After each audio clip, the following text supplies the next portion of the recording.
All right. I just received Tin Realm in the mail and the mat. So I wanted to record this really quick because I've not seen any other videos on this game just yet because it just came out. I did pre-order it. Can't get this right in the shine of the light. There we go.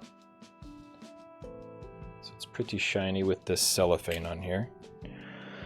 But yeah, there was the crowd sale back in January is when this order was placed, and I just got this yesterday.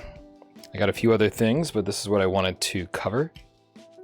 So I'm just going to go ahead and open this. I did see the video that Jason put out a few months ago covering kind of what to expect to be in here.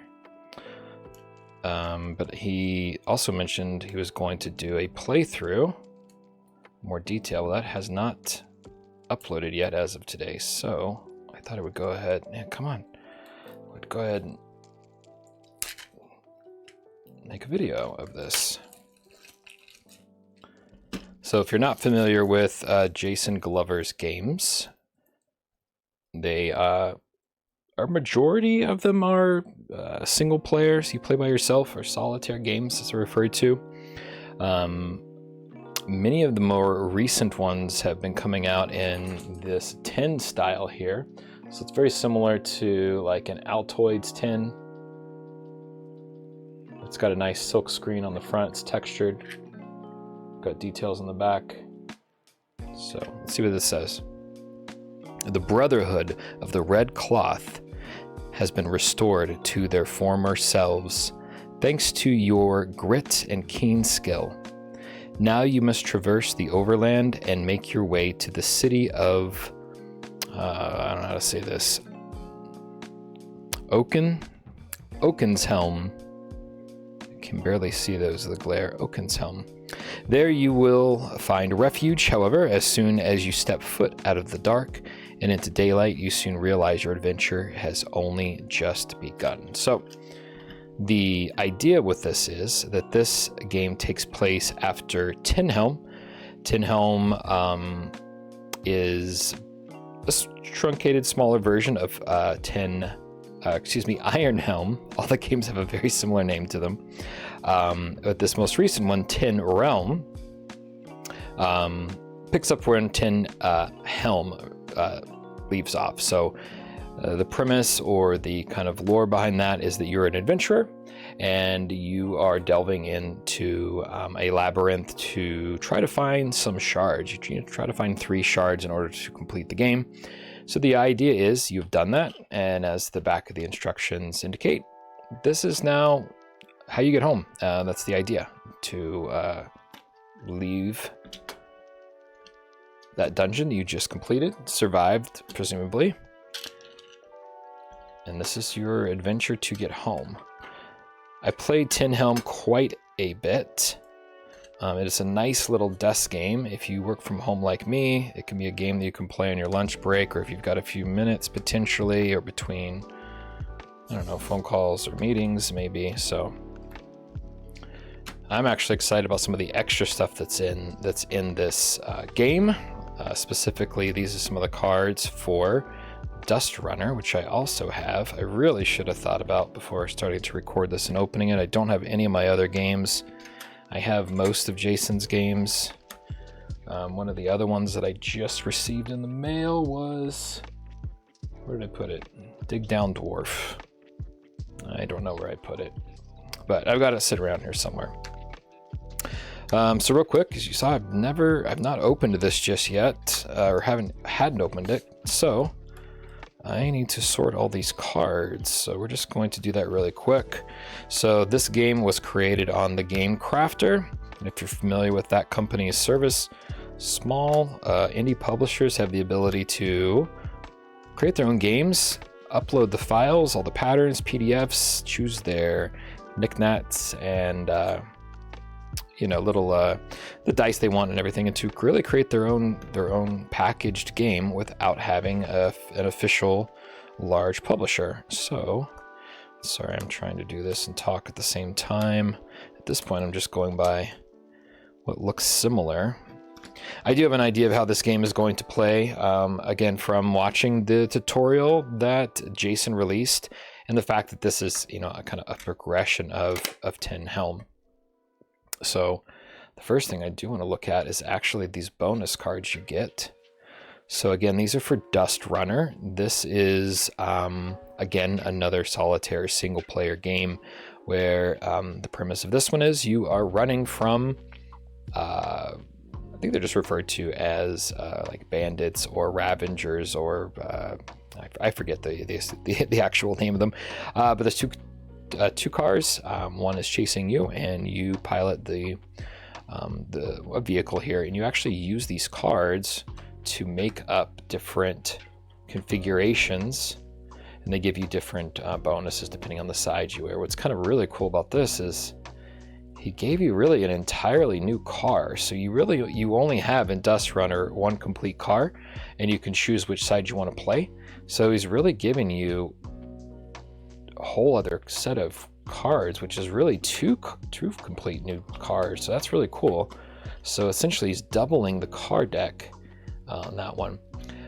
This is actually a booster card for another game I did not purchase. I'm regretting it a little bit. So this was just another indie publisher that Jason did a partnership during the Kickstarter to promote his game. He included a booster card for that game.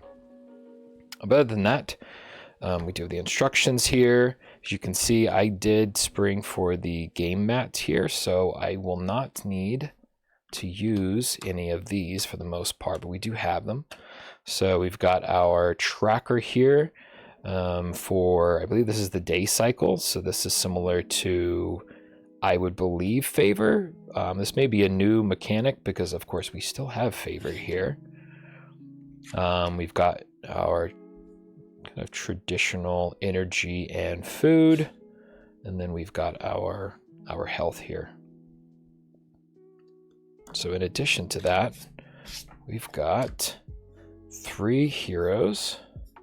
Let me see if I can zoom in on these guys a little bit here. Let me just center this so we can take a look at them.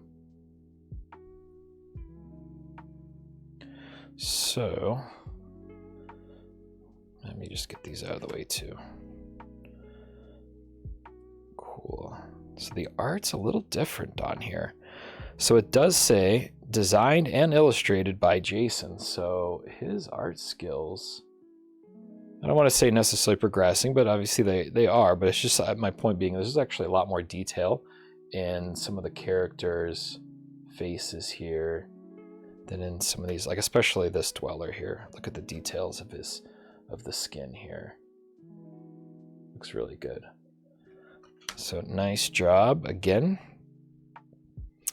I will need to actually read through these instructions to be sure, but I believe we may be able to use Tin Helm characters in this game as well. Again, I'm not sure. I need to read.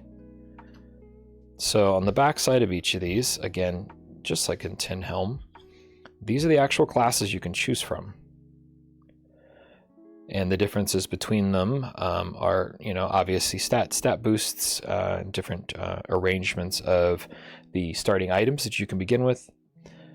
But what's a mechanic that's interesting with this is, you'll notice, so if you choose to be the Wood Elf as an example, it's associated on the back. It's a class card, or associated class, I should say, is the Hedge Mage.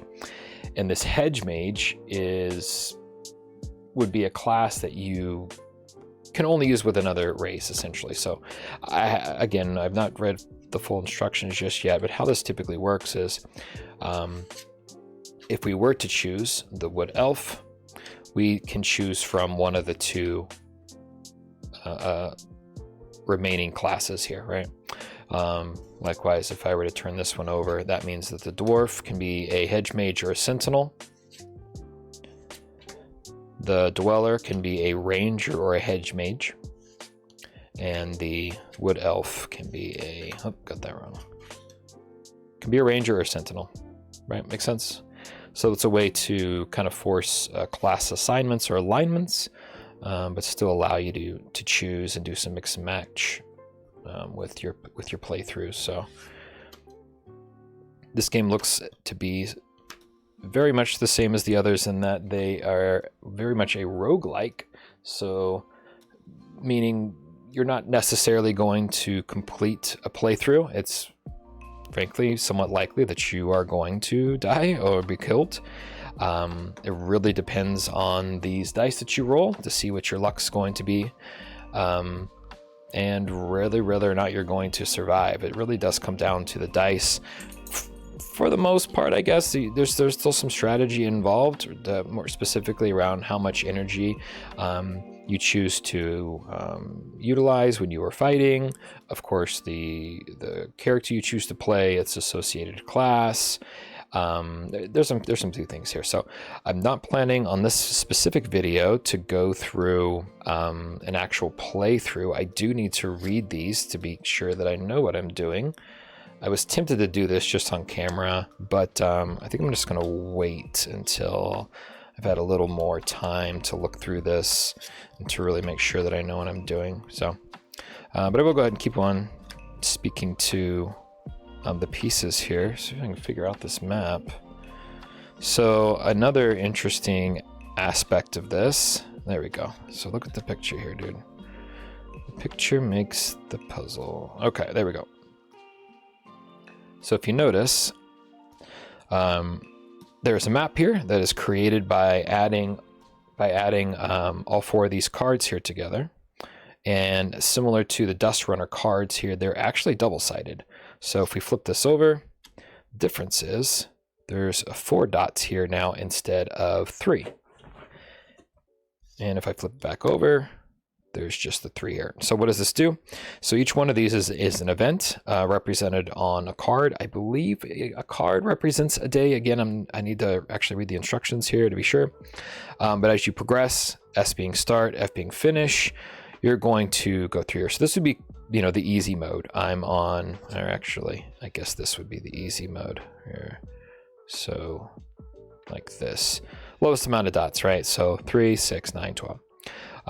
So you could choose to, make this progressively harder. Again, kind of the roguelite or roguelite aspect of this. There's a lot of replayability to this to make it easier or harder for yourself.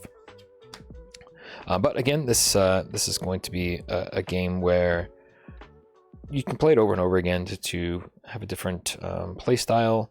Frankly, just to see if you can win. 10 Helm is not nearly as difficult to beat as Iron Helm is, being the much smaller of the two games there.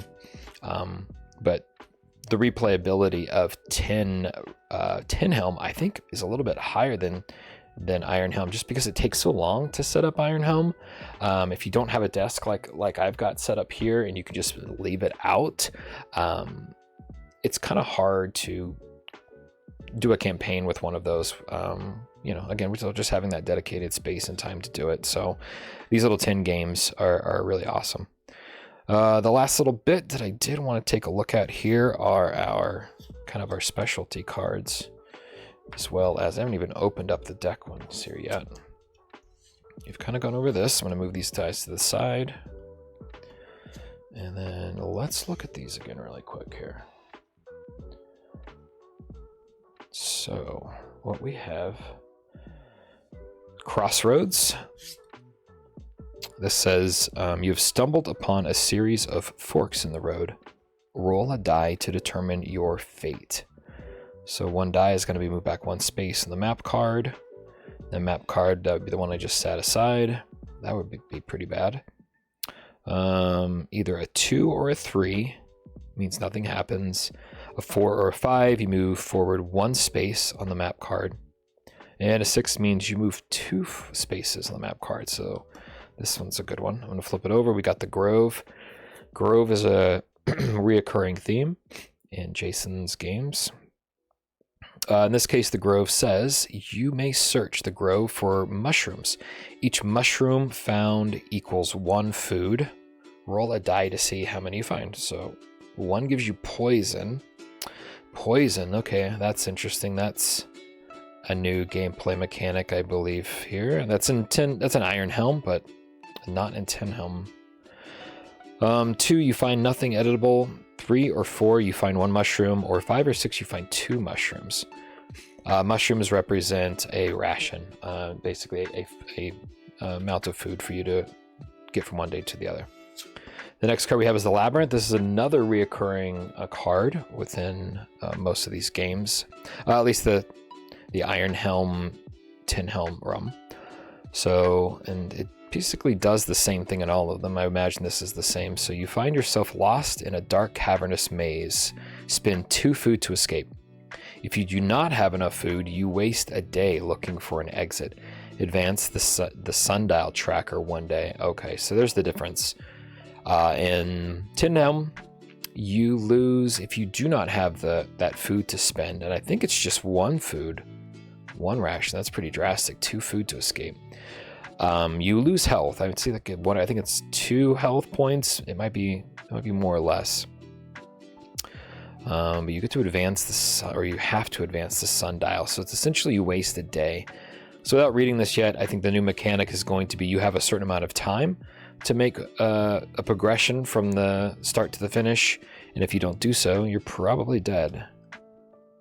Other side, this is a new card. Oak Warden. Again, this is a really cool art. Let's see if I can do this. It's really hard for me for some reason to lift this up into the camera. The art's just really cool. I like the detail. All right, the Oak Warden will grant you one of the following blessings if you spend the favor indicated. All right, so 1 favor gains 3 health, or you could gain 2 energy. You could remove all poison for 2 favor, or for 3 favor, move 1 space on the map card. Okay.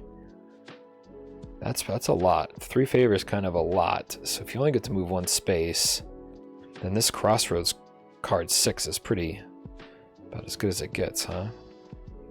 Alright, this is another new card. Wanderer. You may trade any loot card with the Wanderer for any available trappings card. You may ask the Wanderer for directions, which will move you 1 space on the map cards. Okay, so it's an or there. So this is similar to the merchant in Iron Helm that you can run into, and he will buy some of your extra loot off of you, or you could buy trappings cards. So I see what we've got here. All right, let's see what the last card is. Water. Okay, so this is similar to some other cards as well. You find yourself at the edge of a river. You may attempt to fish by rolling a die. If the results are 5 or 6, you gain 1 food. Okay. So this one's pretty simple here. In Tin Helm, this is the Mushroom Forage card, I believe. It would be the closest thing to this. So it's kind of it's kind of separated the grove here. I think the grove is mushrooms. All right. Played too much of these games to have them all straight. Okay. So that is those set of cards.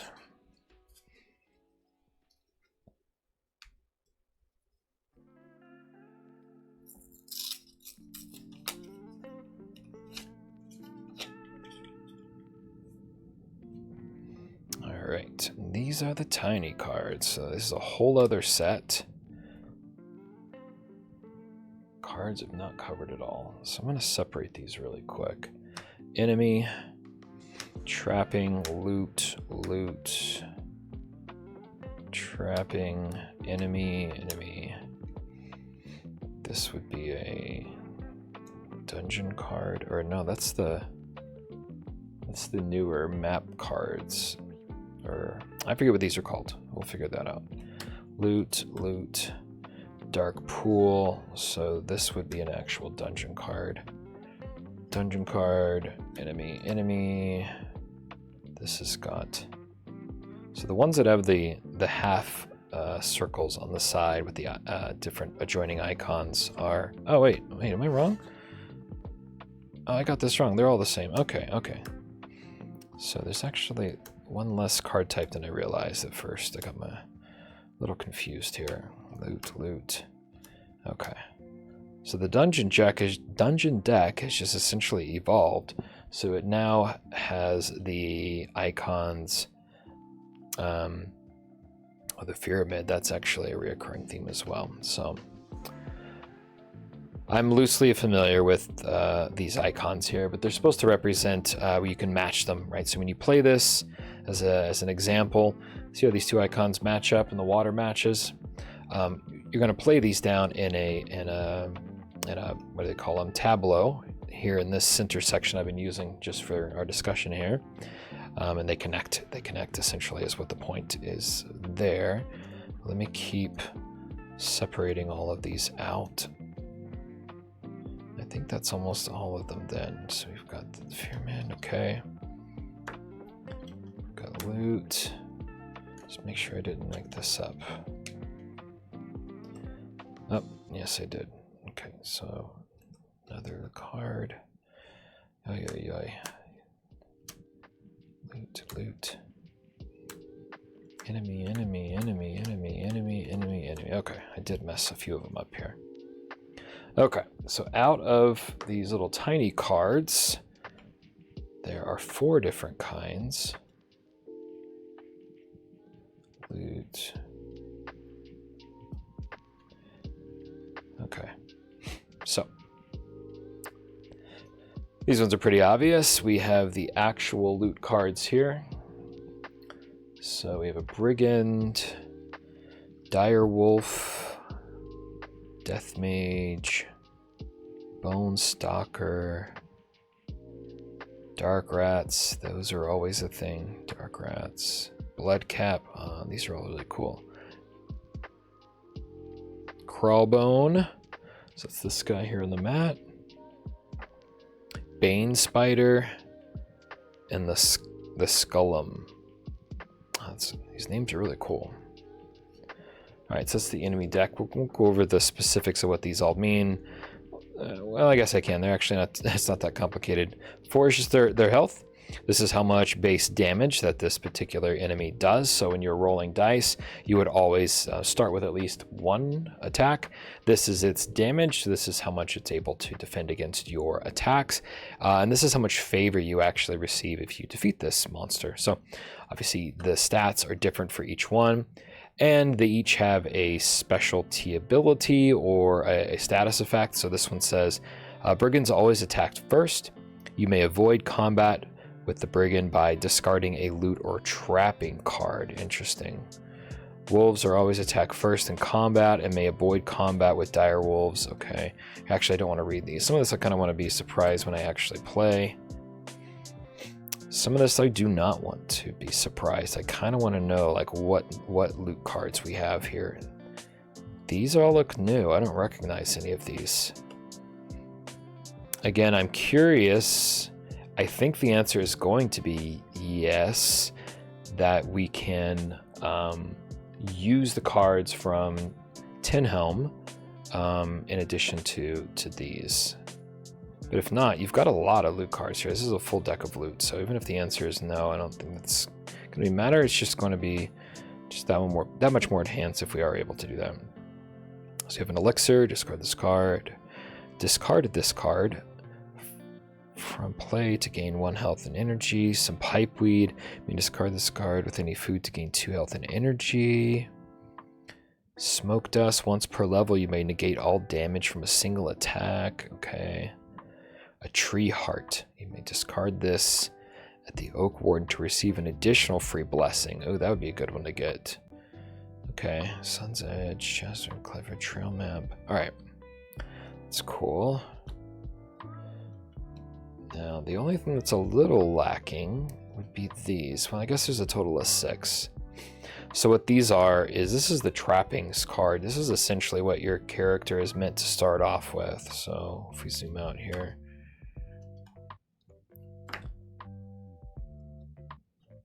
Okay. So if we look. Oh, actually, sorry, it's actually not on the class. It's on not on the species. It's on the class. So right here at the bottom, you can see it says the starting for each one. I'll just turn them all over so we can see. And you can see even the picture kind of helps you associate them. But what we have here, you can see the hedge mage starts with the staff and the amulet. So you would get this, flip it over, there's the staff. So that would be your starting items. If you were the ranger, you would use the bow and the ravens. So that, and it's pretty straightforward. And then of course you get, you'll end up picking up extra items from the loot deck as you play the game. We go through that.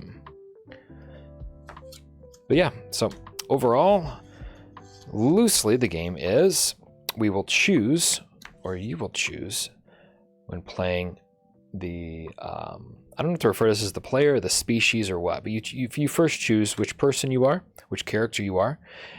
From there, you would then choose which class. You get your associated starting items.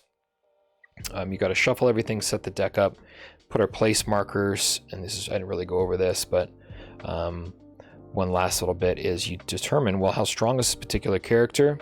If we were to, let's say we were going to be the Dweller Ranger here, if we look at the stats of this creature starts off with 7 health, 7 energy, and then with this class it's 4. So you add these two together and you add these two together. So 7, 8, 9, 10, 11 health. So what you would do is you would take your one of these cubes. I don't know, it's kind of interesting, they're all different colors. Normally they're similar to what they're meant to be. Anyways, I'll just grab the red ones here. So we would put 11, where is my health? Right here. Energy, 7 plus 3.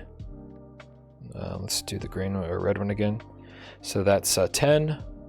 Energy is here. So you'd set that up there.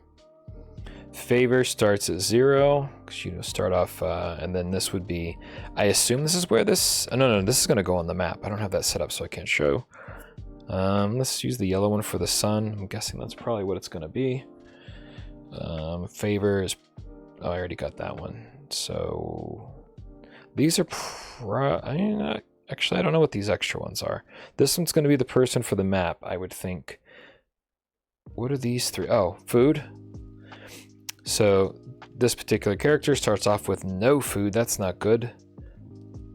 So I'm gonna put that there on the 0 mark. What am I missing? I'm guessing it's gonna be this, and I just don't know what this scale is yet. So there's 7 days in a week. I imagine what this is here. Favor, and I don't know what this is. Maybe this is, there's 12 of them. I don't know. Haven't read the instructions yet, right? So we'll do that. Is there anything else I need to go over? I'm not sure. I really want to just jump into reading this so I can understand how to play and then actually start playing it. And I do plan to record a playthrough.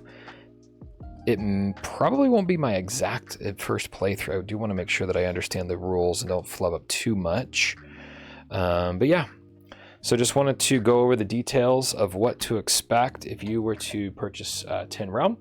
Yeah, and hope you stay tuned so we can go over what it's like to actually play the game and see how fun it is. So thanks for watching.